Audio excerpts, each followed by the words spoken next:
Across the South China Sea from Vietnam are the Philippines, and at Subic Bay on the Bataan Peninsula is the large and important American naval base, headquarters of the U.S. 7th Fleet.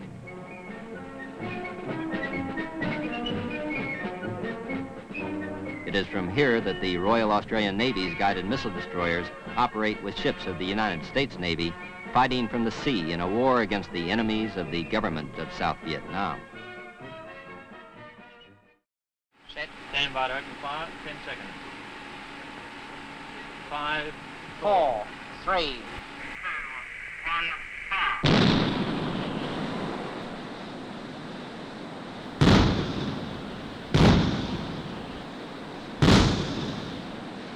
We've been away for 7 months. And what were the main types of missions that the ship did in Vietnam?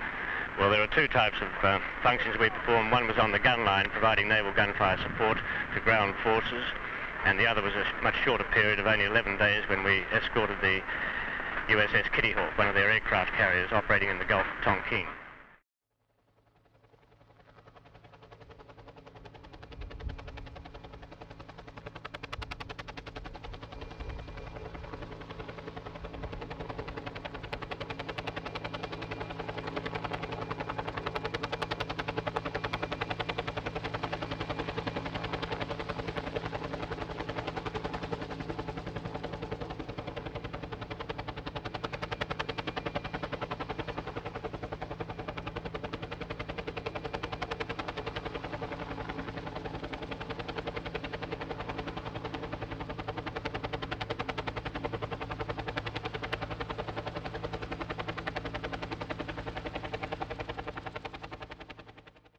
Lieutenant Shotter, what was the main function of the team?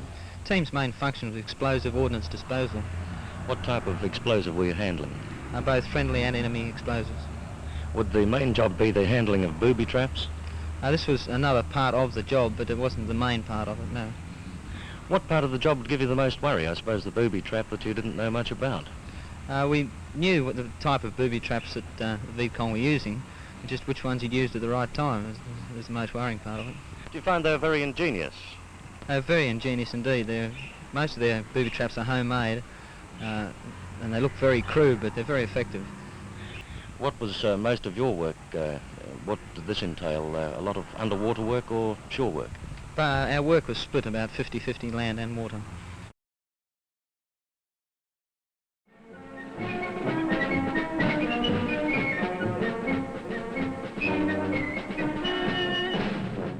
I remember it was distinctly unpleasant on board the HMAS Sydney because of the heat. I remember that.